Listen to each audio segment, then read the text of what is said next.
everyone. Welcome to another episode of the Language Lounge. And my name is Michelle Ola, and I am your host today. And I have with me here my colleague and friend, Helen Small. Hi, Helen. Hi, Michelle. Welcome. Thank you so much. So Helen has agreed to come and talk with me. And today, I think we're going to talk about something that's naturally on everyone's minds because we just got done with the new year and the holiday. And so there's a lot of talk about resolutions, right? And we're not going to talk about resolutions, but we are going to talk about reflecting and acting on our goals, maybe resetting, rethinking, and moving on, making a new plan. But it's naturally, I think, a good time of the year to kind of stop and think a little bit, right? And kind of see what the goals we set for the beginning of the school year are, professional goals, check in. How are they doing? Do we need to change? What do we need to do, right?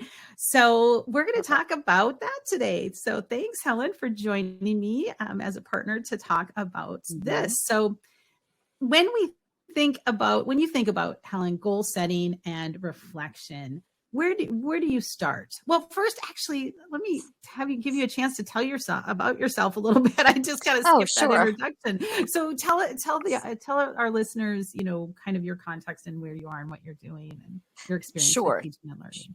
Sure. So right now, of course, I'm working for Wayside as a curriculum coordinator, which means that I'm working with the teams of authors to develop all of the instructional materials from the textbook units to activities, assessments, rubrics, videos, audios, you name it.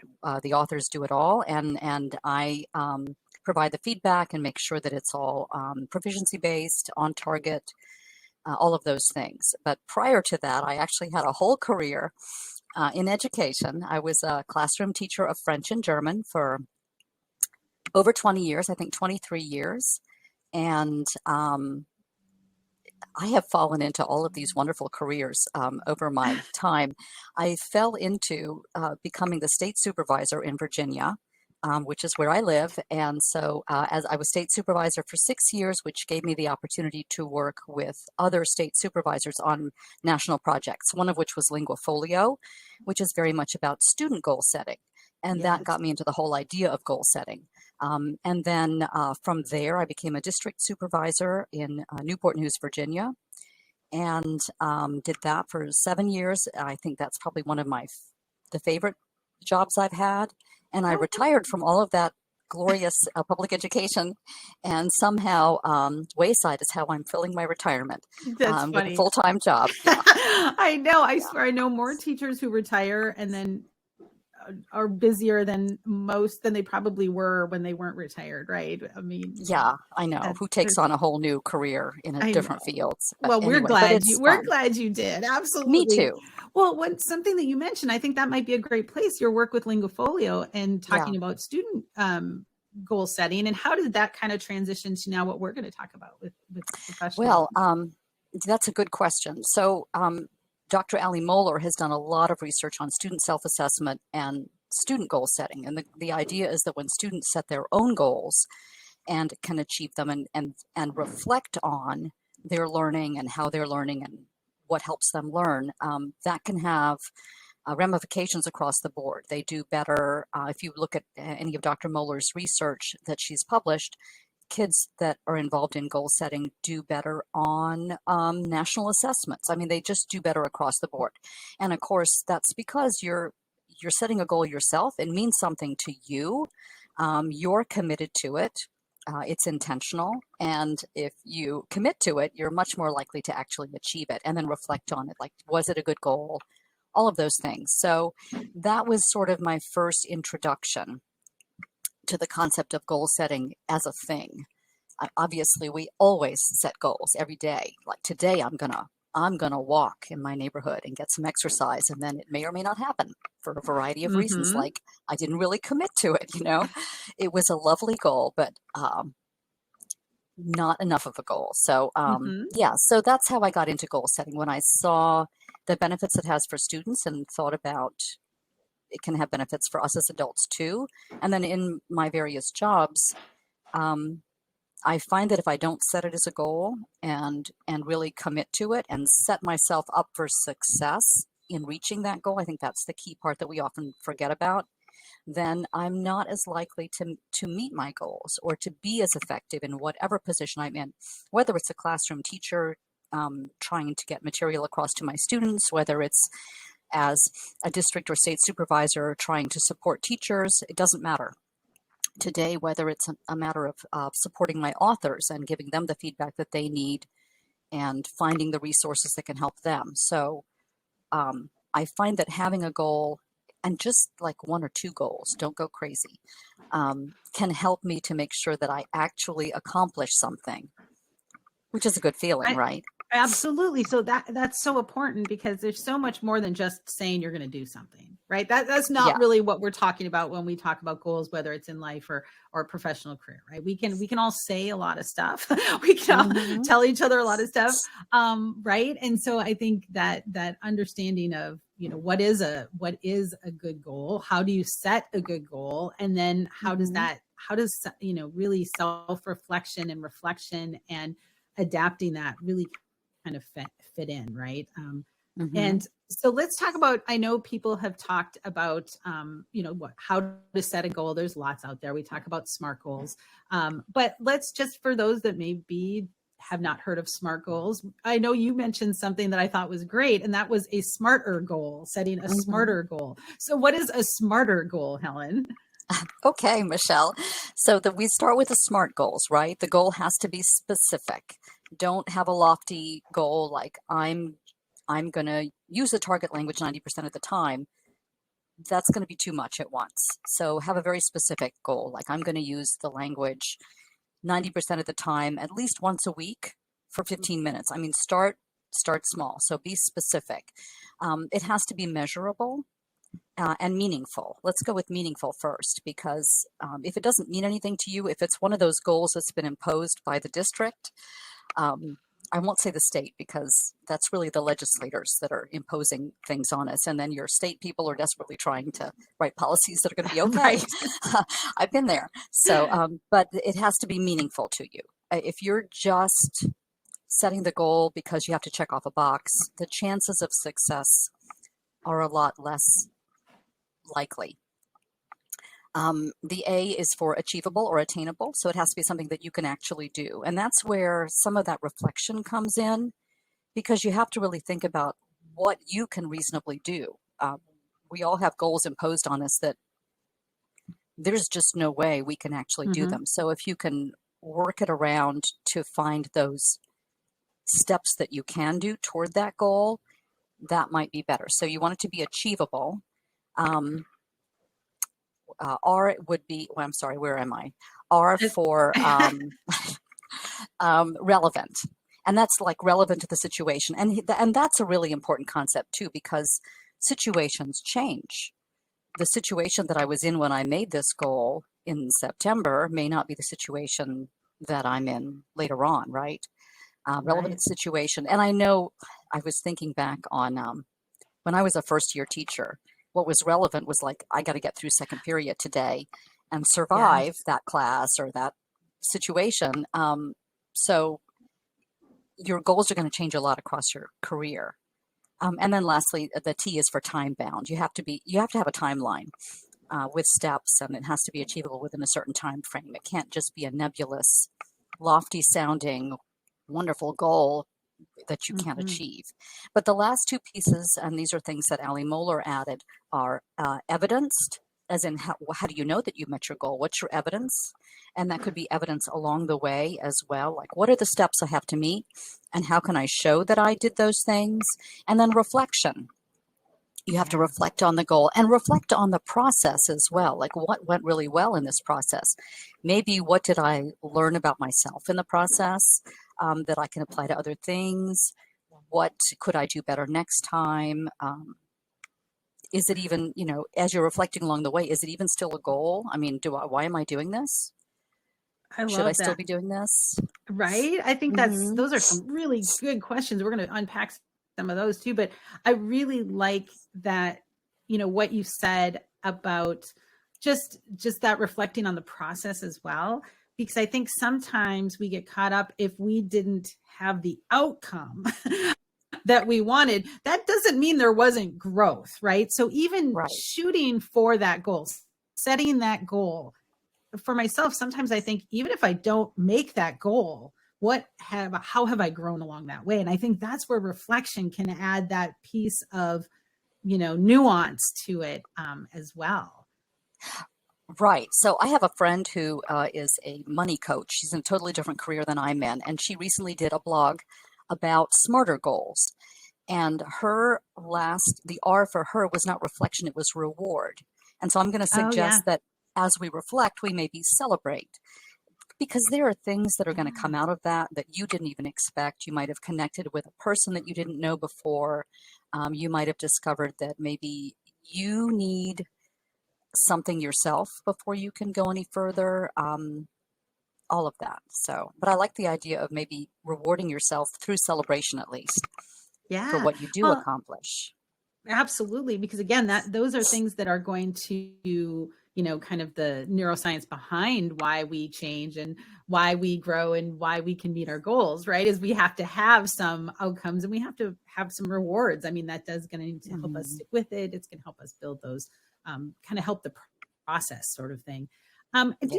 When you set goals, that just kind of, we're going to go down a tangent here because it just made me think of, process goals or routine and habit goals. Are those part of bigger goals, do you think? How do you Yeah. look at that process in that goal setting sort of?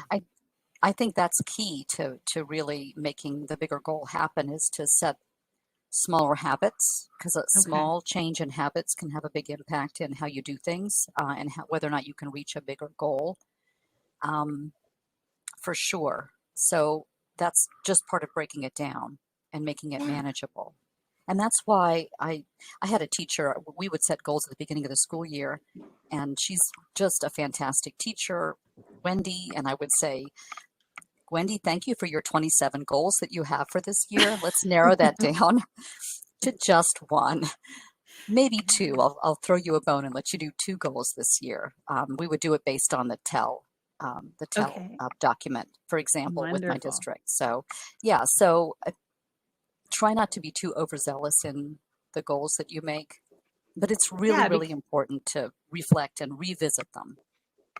Absolutely. And I also really liked how I think the R for relevant, I always thought that meant like it was meaningful, which is not really what Hmm. it is. Is it really relevant to this context, this situation, my place in where I'm teaching right now, what I'm doing? I really kind of like that Yeah, because, yeah, different goals will be more important in different contexts, right? And more urgent in different contexts, kind of like you said, throughout our careers, yeah, different things are going to happen. Um, yeah. what's the best goal that somebody can set for world language teaching and Oh my education? goodness. It's whatever works for you, whatever you need for your context. The comment about relevant is kind of funny, because speaking of Linguafolio from earlier, I had for years wanted to get Linguafolio going in my district. And so we finally had it so that everything was coming together and we were going to do it. I had set up how to get the accounts, and we had a special deal through the Virginia State Department of Education, all this stuff. And so it was going to work out really well. I'm doing learning targets. Everything was leading up to this, right? Everything was coming together perfectly. And then the district decided, like 2 weeks before the start of school, that we were all going to use Google Classroom, every school, every teacher, everything.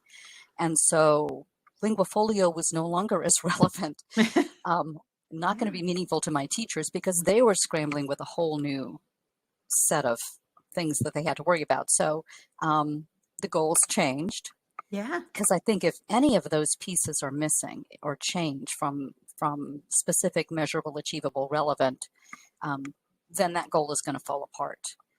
You really have to Right. have all those pieces in place. That's great. Let's talk a little more about reflection, I think. And you kind of listed a bunch of reflection, like just like quick ones, like you were kind of throwing out there. I'm like, oh wow, that's a really good one. Oh wow, that's a really good one, right? Because it's really, I think sometimes we have not we don't have very nuanced questions maybe that we ask ourselves. It might be just, oh, it worked or it didn't work, right? Did it work or didn't it work? And why didn't? What do we tend to do? We say this didn't work, and these are all the reasons why it didn't work. which may or may not be helpful, right? So No. let's talk about like that active reflection, because I think right now teachers coming back, from the holiday break, we had to do something, and I don't know, this is only in Florida have I heard this word, but we used to have to do something called an ippy dippy. It was IPDP. And so we call it the ippy dippy. And that's about you can kind of tell how we felt about it, right? Just by that title itself, right? It was something we had to do. We set our goals in the beginning of the year.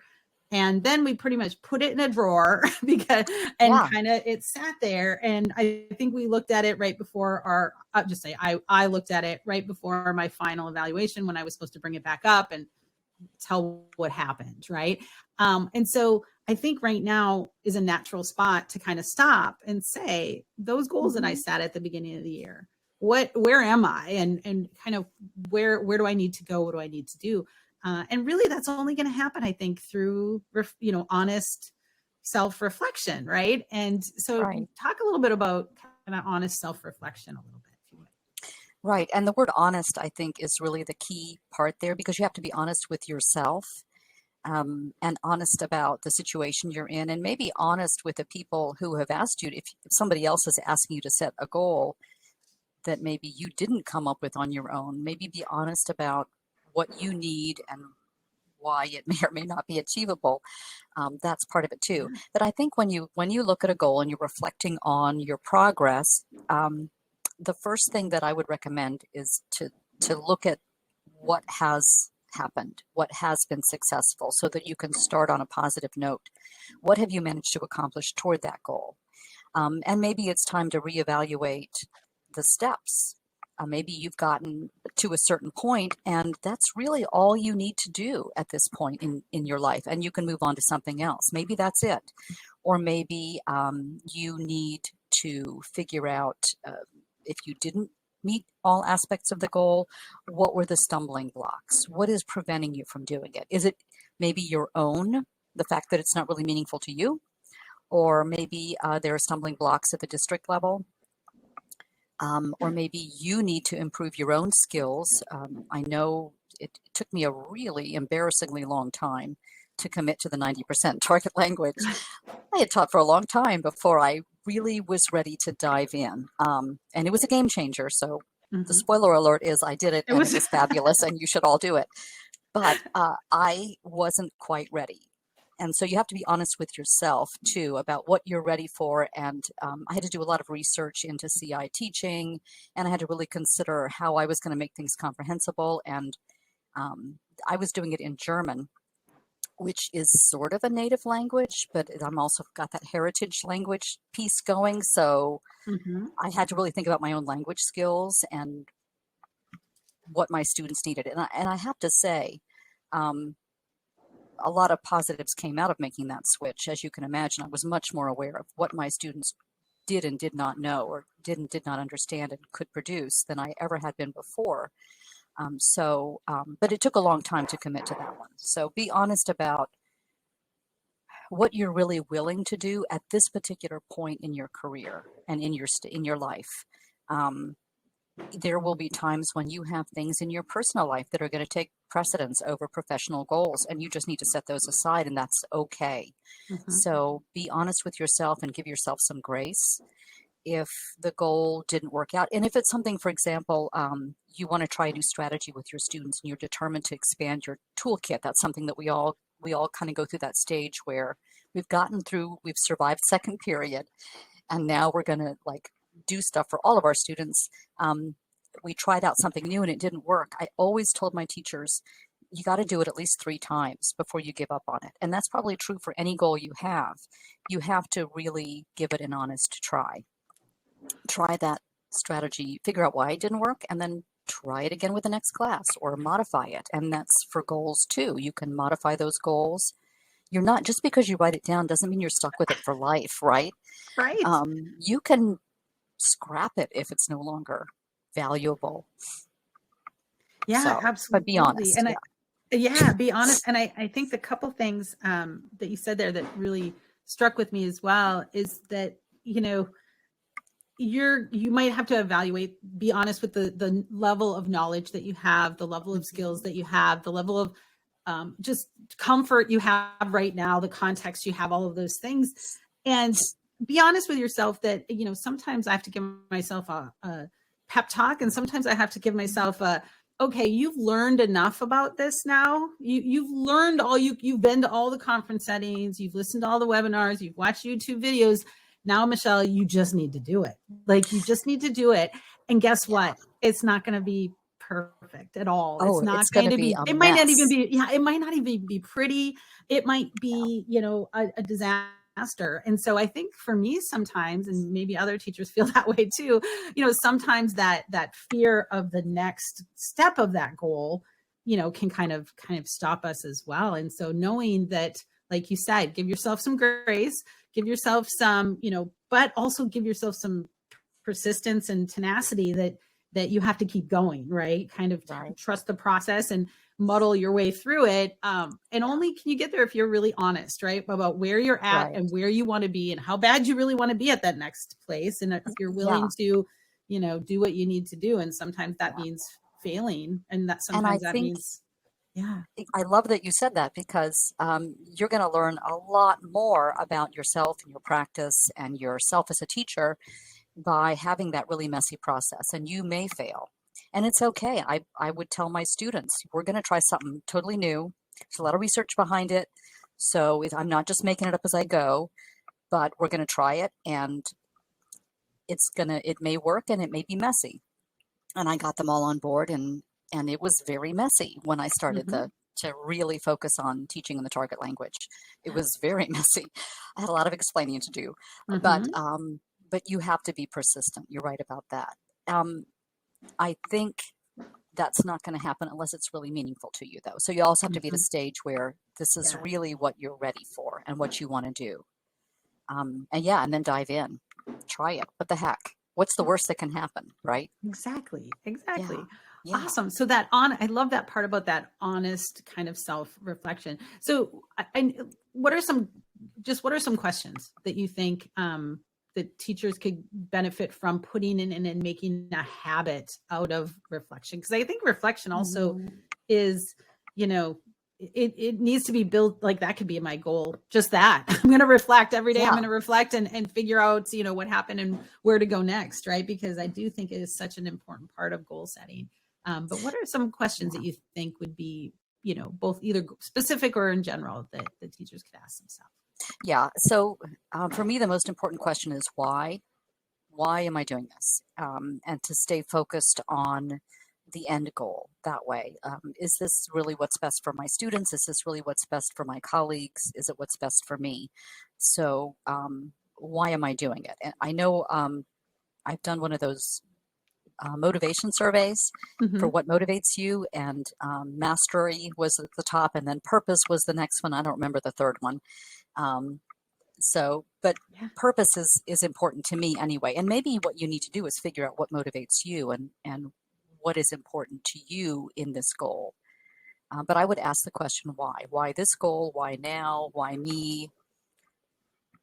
Um, and that really kind of goes for not only a goal, but, why am I teaching what I'm teaching right now? Why am I using this strategy instead of another one? Am I teaching this lesson because it's something I like and it's fun, but it doesn't really have a big bang for the buck, so to speak? What are my students really getting out of it? Just the why question, I think, is the big one. And then the second question would be how. Mm-hmm. How am I doing toward this goal? How am I going to continue? What are the stops along the way? And do I need to change? How am I holding myself accountable? Do I have an accountability partner, or am I a person that does better with like a task list? That would be me, for example, um, or a log of what I've accomplished so far. If I can keep track of something, it tends to keep me moving forward. Versus, I'm not sure, I've never had an accountability partner. I don't know.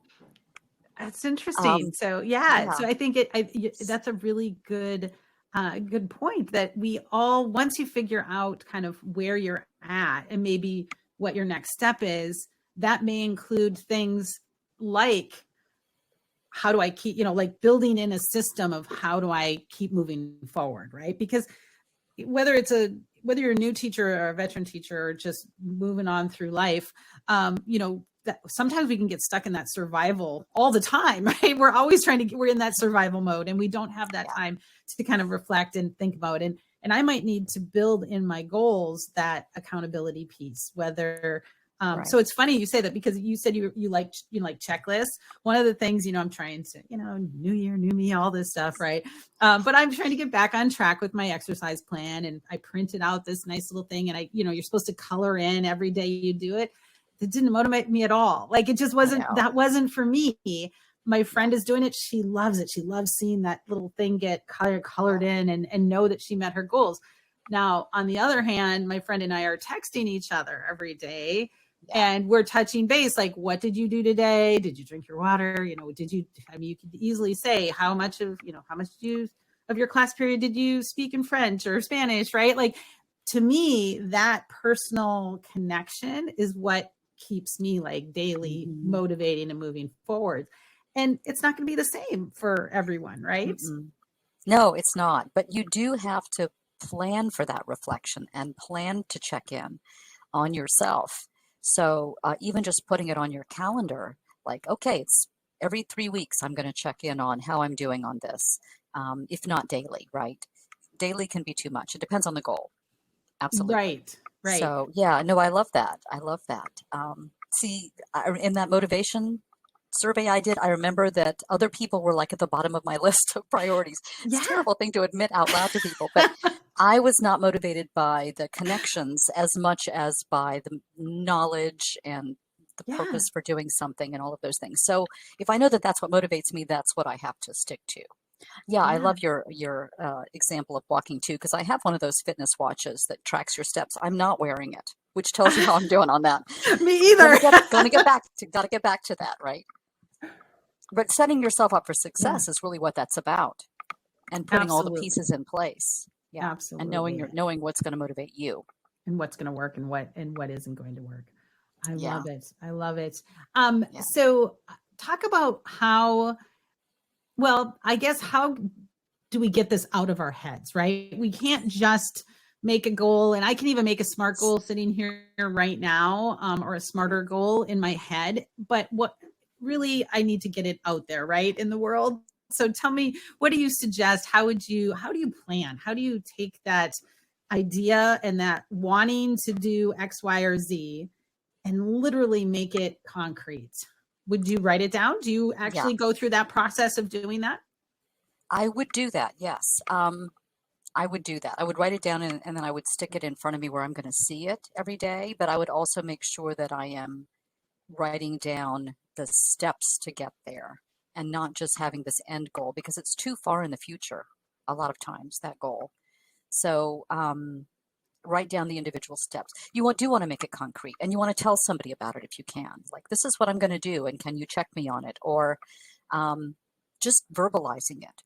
I think writing it down helps you to think through it better and make sure that you understand the purpose of that goal. This is really what I need to be doing right now. Yeah. So so for example, I mean, I know I talk to a lot of teachers, and one of their goal is always to use more target language. Like, that seems to be a universal, obviously that is so important, and we have to do that, right? So we have to do that. We have to use comprehensible language. We have to, do target language.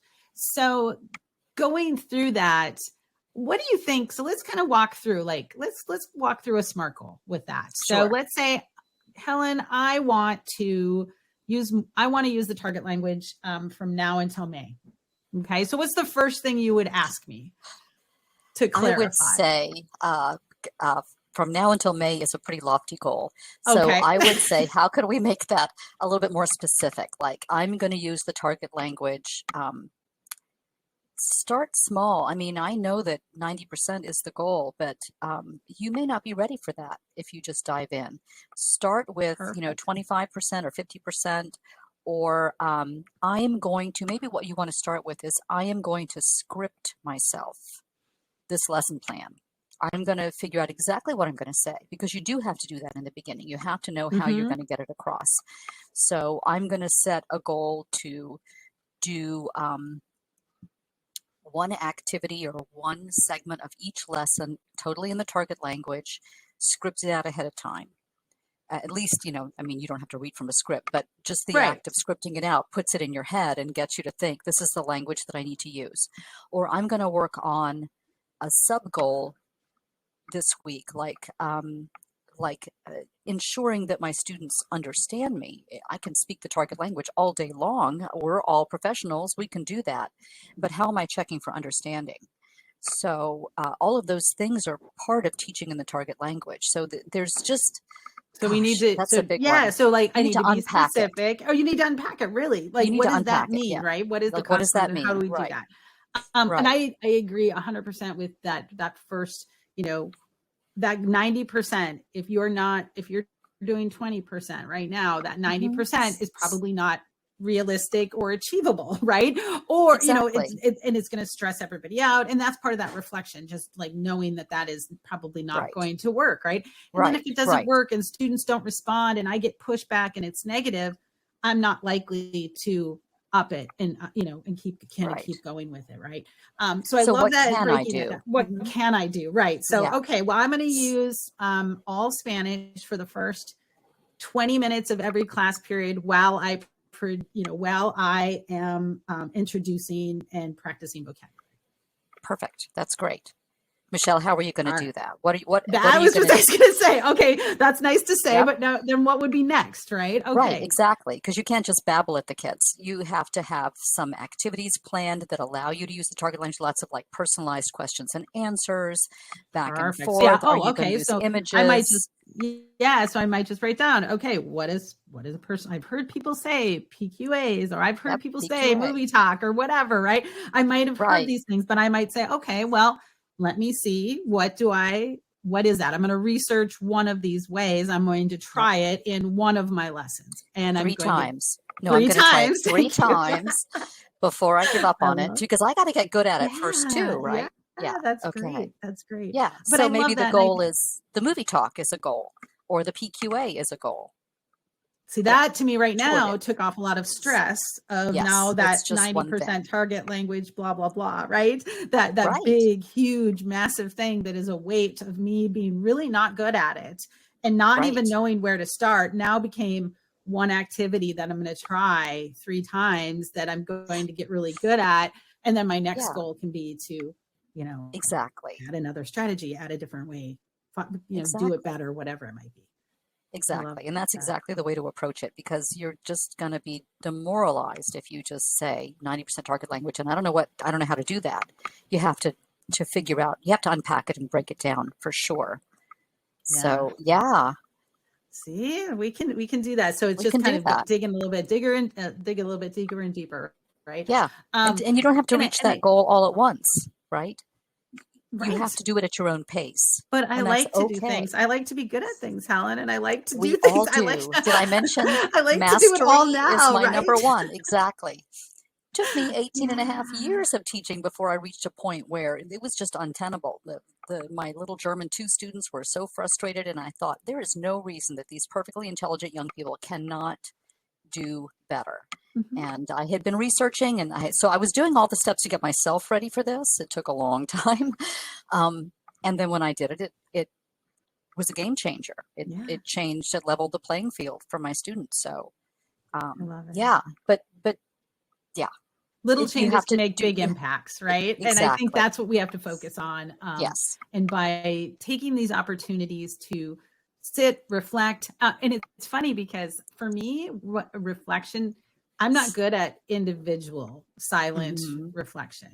Yeah. Like that's just not like that's not really where I get my aha moments or my kind of things. I should try and be more reflective, but I'm also going to, individually, but just hashing out, talking with somebody else can be a form of reflection as well. Absolutely. Absolutely. So I was thinking this morning, I'm an introvert. I'm like an introvert with a capital I. Reflection is my normal status quo. I overthink everything. That's the other thing. Don't overthink. Reflect. look at the positives as well. And I was wondering to myself, those poor extroverts out there, how are they gonna really be able to reflect? But I love your idea of Yeah. talking it out with someone else. Like, Yeah. here's what I learned. Ask me some questions. Hmm. Let's exchange ideas. That's Yeah. perfect. That's a perfect way to do it. I think one of my favorite things is being part of coaching for that very reason, like either as a Oh, being yeah, coached or coaching others, because it really gives me that chance to verbally reflect and to give other people that chance to articulate, because it's not even just about reflecting in my head, also trying to articulate those and either put those down into a plan, or however that exactly. might be, so I think, getting away from, reflection has to be like me writing it in my journal, every day, to there's other ways to do it as Hmm. well. Yeah. Um, And one of, articulate is a good word because yeah, you're putting it into words and you're making it a real thing that right, you can hold on to and move toward. right. Awesome. Mhm. So any other tips, advice, ideas, or anything that you kind of want to share with the listeners about this time of year of kind of resetting, reflecting and resetting, and, kind of keeping going strong, up until the end of the school year in order to then start the process again, right? Exactly. It's definitely an iterative process. I would say, first of all, just give yourself grace and be generous with yourself, and always start by looking at what have I accomplished and what are the good things. A lot of times, even in failing to meet a goal, you have met a new person, you've made a connection, you've learned something about yourself. Always focus on those positives first. Reward yourself a little bit for what you have learned, even if it wasn't what you expected to Mhm. have come out of it. And then make reflection a regular part of your life. I mean, literally put it on the calendar if Yeah, that's what you need to do, right? Or yeah, put a sticky note up at the end of each day. I'm going to clear off my desk and look at the activities that we did and spend 10 minutes thinking about what we did in class today and what I want to continue and what I don't want to continue, like a start, stop, continue kind of thing. You can make it into a habit and a routine. Um, and if you're a person that prefers to reflect with another person, then find that accountability partner. But I would yeah, say at this point of the year, this is when we do stop and think. We're a little bit refreshed, I hope, from having a few days off, having a break. yeah, And it's time to sit and think about what were those goals that I had in September or August? And are they still my goals? Do I need a new goal? Am I okay with leaving these where they are? And if I couldn't get there, what can I do? What positive steps can I take to gear myself up for success, to ensure my own success? Because nobody wants to be bad at stuff. Nobody wants to fail, right? And right. that's the tricky part about goal setting is you're kind of setting yourself up for failure sometimes if it's not a specific enough goal or if it's not Yeah. measurable, meaningful, relevant enough. Hmm. So don't be afraid to chuck the goal if that just isn't the right goal anymore or wasn't the right goal to begin with. Um, yeah, I love just that. rethink it. Yeah, Yeah, like what do I need permission now? to, yeah, yeah, Yeah, permission you have my to change permission. that and be flexible. I Yeah, love that. Helen you Small can gives everyone permission to, if give it's you permission. not working, Right. I blanket was blanket, thinking it's of not working. You can Marie Kondo that goal, right? Does it bring me Yes, joy or do I need yes, to chuck it? Maybe it no longer yeah, brings me joy and out it yeah, goes. So that's okay. That's yeah. okay. Because again, Yeah. if it doesn't meet those, we're probably not going to, it's not going to help us anyways. So why stick with it, right? Why stick with something that is not going to make an impact because it's just Right. not going to work right now, right? And so let's put our Right. energy, our positive energy, and our attention to something that is going to move the needle. And like we said, there's not one. We talked about target language, but there's many goals Yeah. in as a world language teacher, as a teacher, that are meaningful and relevant and equally Yeah. as important, right? So Yeah, um exactly. And I at love all that. stages of the career, from I'm going to get through my second period class, which can become how do I connect with those kids and how do I engage Yeah. them and those kinds of things, obviously. Um, to longer term goals that are my whole teaching. How do I change the way I think about teaching? What do I believe about teaching and learning? Yeah. Because those are some of the big questions that you can have goals around. Yeah, I love that, because they can be very specific, but they also can be bigger, but also specific, right? But I think the one thing I do want to end with as well, that I heard you mention so many times, and it just kind of subtly sneaks in there, and that is just that reflection needs action as well, right? Every time you said reflect and change, reflect and reset. And I think that is such an important thing, that reflecting isn't just sitting and thinking about it.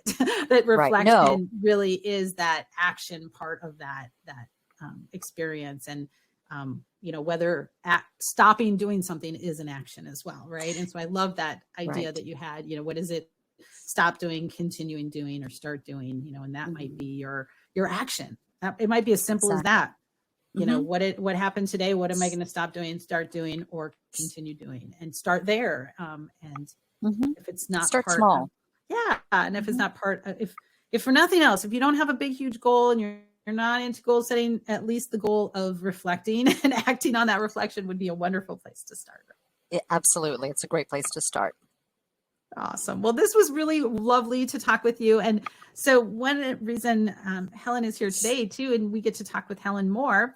Helen, so as Wayside, as our professional learning team, we're doing a series called Leading the Way to Proficiency, and Helen is going to be our January guest. And in this experience that is in the middle of January, I'm trying to remember the exact date, 17th. January 17th. Yes. And this will come out before that. You can come to the session. We're going to talk about this more. Helen's going to talk a little bit, but more importantly, we talk together, right? So it's a collaborative group of teachers, educators that are going to talk about these and kind of connect through these topics. So if you're like me and you like to process and reflect out loud, that might be another place for you to do that. So that information. Yep, go ahead, Helen. If you're like me, you will come out of it with an action plan. There you go. With some steps of what you want to do. I love it. I love it. So we've got something for everybody. We will put the link for that information in the show notes so that people can attend that if they want. But even if you're not available for that, I think no matter, even if you're an introvert or an extrovert or however you prefer, I think there's always value in connecting with colleagues like we've got a chance to do today, Helen, and community. Yeah, thank you so much. And being able to, to kind of work out these things together. It's always a great sounding board to do. So thank you, Helen. And thank you, Michelle. Really appreciate you talking with us today. And we will see you in a couple weeks at our meeting for Proficiency. So thank you. All right. Thanks a lot, Michelle. Appreciate it.